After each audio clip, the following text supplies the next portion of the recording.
거의 1년 동안 코로나19 유행이 이어지면서 기독문화계가 큰 타격을 받고 있습니다. 올해 기독영화 제작은 한 편도 이루어지지 않았고 기독뮤지컬 전용극장 광야아트센터의 관객 수가 3분의 1 수준으로 감소했습니다. 코로나19 3차 대유행으로 각급 학교의 등교 수업이 중단되면서 취약계층 어린이들의 돌봄 공백이 커지고 있습니다. 돌봄 공백 문제 해결을 위해 소규모 돌봄 시설을 늘리는 구조적인 변화가 필요하다는 지적이 나오고 있습니다. 한때 신천지 1인자와 2인자로 동거 생활까지 했던 이만희 교주와 김남희 씨가 피고와 증인 신분으로선 법정에서 상대를 원색적으로 비난했습니다.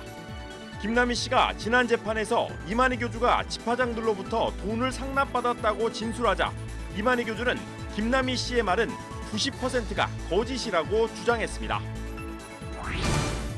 기독교 환경운동연대가 최근 기후위기를 고민하는 책을 펴내고 교회의 선제적 대응을 호소하고 나섰습니다. 여러분 안녕하십니까? CBS 뉴스입니다. 거의 1년 동안 코로나19 유행이 이어지면서 기독문화계가 큰 타격을 받고 있습니다. 올해 기독영화 제작은 한 편도 이뤄지지 않았고 기독뮤지컬 전용극장인 광야아트센터의 관객 수가 3분의 1 수준으로 감소했습니다. 이빈나 리포터가 보도합니다. 기독영화 교회 오빠는 지난 봄 극장 재개봉을 앞두고 있었지만 코로나19로 영화관 상영을 포기했고 올해 기독영화 제작은 한 편도 이루어지지 않았습니다. 뮤지컬 지저스는 지난 2월 말 공연을 전면 중단했습니다. 기독 뮤지컬 전용극장 광야아트센터의 관객 수는 코로나19 확진자가 급증했던 지난 3월부터는 이전의 3분의 1 수준에 그쳤습니다. 잇따라 취소된 찬양 집회들까지 올해 기독문화계는 코로나19라는 악재를 만나 여느 때보다 힘겨운 한 해를 보냈습니다. 올 한 해를 결산하는 기독문화기자단의 소규모 세미나에서 문화선교연구원 백광훈 원장은 올해 기독극장은 활로를 모색하기 어려웠고 제작사와 배급사 역시 활동을 중단하면서 기독교 영화의 제작 자체가 이뤄지지 않았다고 밝혔습니다. 따라서 내년에는 새로운 작품보다는 기존에 개봉된 영화들이 디지털화되거나 다시 보기의 형태로 재개봉하는 흐름이 전개될 것이라 내다봤습니다. 백 원장은 기독교 공연계 역시 거리두기가 약화될 때 잠시 회복되는 분위기가 있었지만 고전을 면치 못했다고 분석했습니다. 또 온라인으로 공연을 전환하는 모습이 눈에 띄었다며 온라인 콘텐츠계가 하나의 문화 분야로 새롭게 떠올랐다고 진단했습니다. 다양한 기독 콘텐츠와 채널들이 생성이 되면서 밀레니얼, Z세대들과 소통하고 또 어떤 크리스천 문화 플랫폼으로 기능하고 선교하는 그런 지점을 모색했던 한 해라고 평가를 하고 싶습니다. 이러한 문화 변동 속 내년도 기독문화계의 과제는 무엇일까? 백광훈 원장은 기독문화계에 디지털 소통 역량을 강화할 것을 먼저 주문했습니다. 기독교인들이 충분히 소비할 만한 양질의 온라인 콘텐츠를 생산해내야 한다는 것입니다. 기독교 소비자들이 그냥 이제 기독교 콘텐츠이기 때문에 그냥 소비하지 않습니다. 내가 소비할 만한 콘텐츠를 그리고 퀄리티를 가지고 있어야 소비를 하는 거죠. 그 점에서 밀도 있는 콘텐츠가 유료화로 이어질 수밖에 없고 또 백 원장은 문화가 지닌 위로와 격려의 힘을 활용해 한국 교회에 힘을 주는 문화 콘텐츠를 개발하고 공동의 선을 지향하는 콘텐츠로 사회와 소통할 것도 제안했습니다. 공공성이라고 하는 건 어떤 특정한 신학적 입장이 아니라 이제 교회라면 교회 기본값이 됐어요. 교회의 사회 선교는 교회가 교회됨을 실천하는 본질적 요소라고 보여집니다.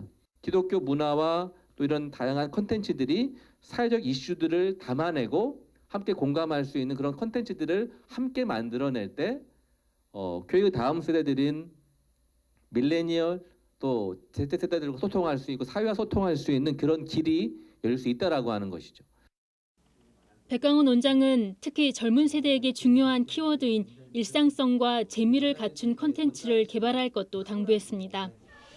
또 이러한 노력들이 일어난다면 내년에는 기독문화계가 침체에서 벗어나 전화위복의 해로 보낼 수 있을 것이라고 전망했습니다. CBS 뉴스 이빈나입니다. 코로나19 3차 대유행으로 각급 학교의 등교 수업이 중단되면서 취약계층 어린이들의 돌봄 공백이 커지고 있습니다. 돌봄 공백 문제 해결을 위해 소규모 돌봄 시설을 늘리는 구조적인 변화가 필요하다는 지적이 나오고 있습니다. 오요셉 기자입니다. 경기도 남양주의 초등학교 5학년 강혜림 양은 동생과 함께 집에서 온라인 학습을 하고 있습니다. 혼자 집에 있으면은 되게 무서워요. 혼자 앉아있고 혼자 밥 먹고 하는데 쓸쓸해요. 3학년 최기준 군은 온라인 학습을 하고 있지만 이해하기 어려운 문제가 있어도 물어볼 사람이 없어 답답함을 호소합니다. 각 학교들은 온라인 학습을 진행하고 있지만 관리 감독 문제 등 실질적인 어려움이 큰 상황입니다. 학교 수업은 선생님이 가르쳐주거나 모르는 거 있으면 선생님한테 물어보면서 하는데 온라인 학습은 영상 보고 해야 될 거 하고 모르는 거 있으면 나중에 엄마한테 물어봐야 되니까. 어쩔 수 없이 아이들만 남겨둬야 하는 학부모들은 안전사고와 학습 격차 심화 등 걱정이 이만저만이 아닙니다. 애들한테 알려주고 애들 너네가 알아서 해라 이렇게 얘기만 하고 나왔을 때 얘네가 하고 있는지 뭘 하는지 정확히 모르잖아요. 그런 부분이 아무래도 제일 걱정이었던 것 같아요. 밥 해 먹는 것도 차려놓고 나온다고 해도 너무 간단한 거 있잖아요. 그런 거 위주로만 이제 해주고 나오고 불 못 쓰게 하느라고 이렇게 거의 찬밥 먹이는 것 같은 느낌이어갖고 그런 것도 좀 많이 안타깝죠. 전국적으로 사회적 거리두기 단계가 2단계 이상으로 격상되며 등교 수업이 중단되면서 취약계층의 돌봄 공백이 다시 심각해지고 있습니다. 기독NGO 기아대책이 서울대학교와 공동으로 실시한 취약계층 아동 청소년 생활 실태 조사에 따르면 코로나19 이후 취약계층 아동 10명 중 4명은 평일에 부모 없이 아동끼리 집에 있는다고 답했습니다. 또 불규칙한 생활로 인해 자책감을 느낀다는 응답이 52.7%, 친구와 멀어지는 것이 걱정된다는 응답이 37.3%로 나타나 아동들의 정서 문제도 심각한 것으로 조사됐습니다. 최근 지역 아동센터들도 긴급 돌봄에 한해 운영이 제한되고 학원마저 문을 닫게 되면서 돌봄 공백은 더욱 커졌습니다. 일부 긴급 돌봄 서비스 등이 운영되고 있지만 사각지대는 여전합니다. 전문가들은 향후 팬데믹 현상이 반복될 수 있는 상황에서 아동 돌봄에 대한 근본적 변화가 필요하다고 이야기합니다. 한국보건사회연구원 조응식 원장은 최근 진행된 기아대책 아동청소년 포럼에서 더 이상 개인과 가족에게 돌봄 책임을 떠넘겨선 안 된다고 말했습니다. 조 원장은 국가와 사회가 함께 취약 아동들을 돌보는 구조로 나아가야 한다고 말했습니다. 특히 지역 아동센터 등 지원시설 운영을 기존의 집단 운영 방식에서 소규모 다시설 체계로 전환해야 한다고 강조했습니다. 공적 개별 돌봄 체계를 좀 만들어야 됩니다. 다시 말해 지금은 가족 중심으로 되어 있는 것을 공적인 집단 돌봄 체계를 만들 때 이것을 소규모 그리고 시설을 좀 더 많이 구축해야 된다는 겁니다. 소규모 다시설 체계로 전환을 해야 된다. 조 원장은 또 돌봄 종사자들의 열악한 처우 문제를 개선해 양질의 돌봄 환경을 조성해야 한다고 말했습니다. 전문가들은 아동 돌봄이 개인과 가정의 영역이 아닌 사회적 책임이란 인식 전환과 함께 실효성 있는 정책을 요구하고 있습니다. CBS 뉴스 오요셉입니다. 한국기독교교회협의회는 검찰개혁은 국민의 준엄한 명령이며 역사적 과제라며 검찰개혁을 촉구하는 내용의 성명서를 발표했습니다. 교회협의회는 성명에서 윤석열 검찰총장 직무 배제를 둘러싼 혼란스러운 사태의 본질은 개혁 대상인 검찰 스스로가 검찰개혁이라는 정의로운 흐름으로부터 조직을 보호하고 역사의 진전을 가로막으려는 저항이라고 지적했습니다. 교회협의회는 대한민국 검찰은 수사권과 기소권을 독점하는 막강한 기형적 권력기관이라면서 적폐 기득권에 공생하며 기득권 유지를 위해 선택적 수사와 기소를 자행해왔다고 말했습니다. 교회협의회는 검찰개혁은 사회 전역에 걸친 검찰의 기형적 과잉 권력 행사를 중단시키라는 시민사회의 명령임과 동시에 정의와 평화, 생명을 펼쳐나가라는 하나님의 선교 과제라면서 이를 위해 기도하며 행동할 것이라고 밝혔습니다. 대한예수교장로회 합동총회와 통합총회 임원들이 최근 교단 교류 모임을 갖고 한국교회 연합과 회복을 위해 두 교단이 협력하기로 했습니다. 소강석 예장합동 총회장은 예장합동 주관으로 열린 연석회의에서 지금 교회는 사회적 책임과 리더십을 세우지 못해 사회로부터 외면당하고 있다면서 합동과 통합이 교회를 보호하고 세워가는 일에 함께 쓰임받자고 말했습니다. 신정호 예장통합총회장은 소강석 총회장과는 오래전부터 한국교회를 위해 양 교단이 힘을 합쳐 일해야 한다고 소통해 왔다면서 리더십을 갖고 한국교회를 잘 세워가겠다고 화답했습니다. 한때 신천지 1인자와 2인자로 동거까지 했던 이만희 교주와 김남희 씨가 피고와 증인 신분으로 선 법정에서 상대를 원색적으로 비난했습니다. 김남희 씨가 지난 재판에서 이만희 교주가 집화장들로부터 돈을 상납받았다고 진술하자 이만희 교주는 김남희 씨의 말은 90%가 거짓이라고 주장했습니다. 유영혁 기자가 보도합니다. 감염병 예방법 위반과 횡령 등의 혐의로 재판을 받고 있는 신천지 이만희 교주의 결심 공판이 지난 9일 수원지방법원에서 열렸습니다. 이만희 교주는 최후 진술에서 한때 신천지 2인자로 동거까지 했던 김남희 씨에 대해 원색적인 비난을 퍼부었습니다. 이 교주는 김남희 씨의 말이 90%가 거짓말이며 거짓말하는 사람은 마귀라고 진술했습니다. 또 김남희 씨가 통장을 만들자고 해서 통장을 만들었는데 돈을 어디에 쓴지 모른다며 횡령 혐의를 김 씨에게 떠넘겼습니다. 이 교주는 김남희 씨를 20년 가까이 겪었지만 김 씨가 배신했다고 주장했습니다. 이에 앞서 지난달 25일 이 재판에 증인으로 출석했던 김남희 씨는 이만희 교주를 격하게 비난했습니다. 김남희 씨는 이 교주가 신천지 신도들의 피를 빨아먹고 있다고 말하는 등 공세를 폈습니다. 김 씨는 또 1인 독재 체제인 신천지 조직에서 돈 없이는 이만희 교주를 만날 수 없었다며 집화장들을 비롯해 신도들이 수시로 수표와 현금을 상납한 것을 목격했다고 주장했습니다. 이만희 교주와 김남희 씨는 한때 신천지 1, 2인자로 경기도 가평의 평화의 궁전과 다른 별장에서 동거하는 모습이 목격되기도 했습니다.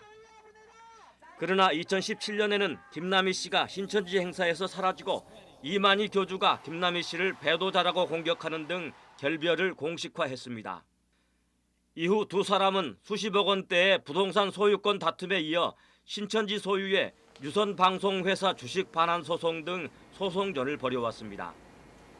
김남희 씨는 신천지발 코로나19 확진자가 급증했던 지난 3월 이만희 교주를 신천지 자금 횡령 혐의로 경찰에 고발했습니다.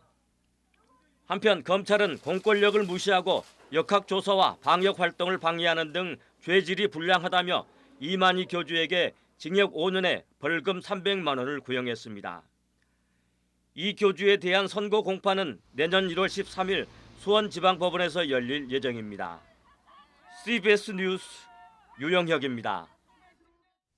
내년부터 파리 기후협약이 발효됩니다. 우리나라를 비롯한 대부분의 국가들이 지구기온 상승 억제를 위해 온실가스 배출량을 획기적으로 감축하는 노력을 해야 하는데요.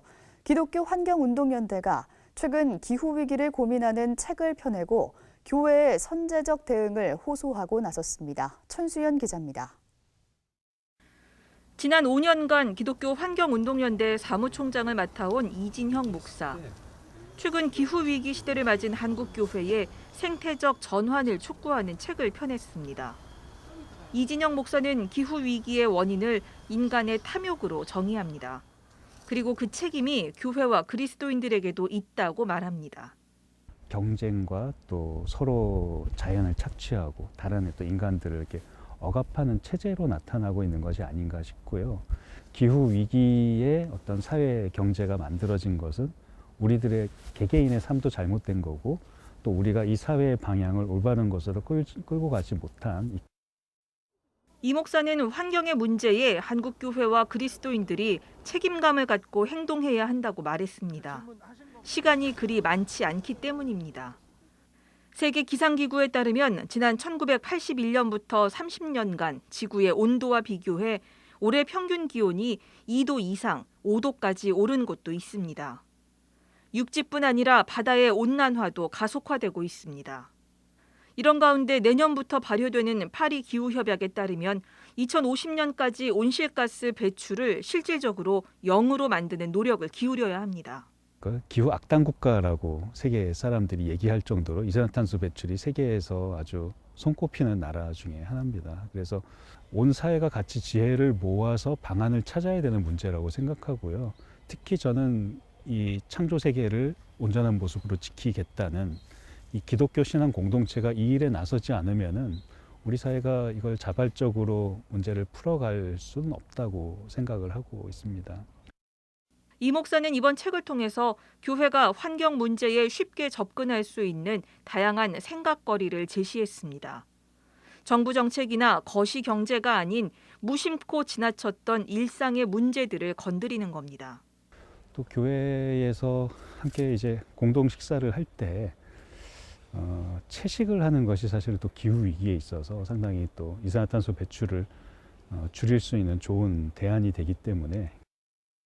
한편 기독교 환경운동연대는 이 목사의 책 제목 그대로 그린 엑소더스 프로젝트의 출범을 선언했습니다. 프로젝트는 교회의 생태적 회심을 바탕으로 한 녹색교회 운동과 전 세계 기후난민과 기후 약자를 돕는 기후 정의 실천 등을 제안하며 한국교회의 참여를 촉구하고 있습니다. CBS 뉴스 천수연입니다.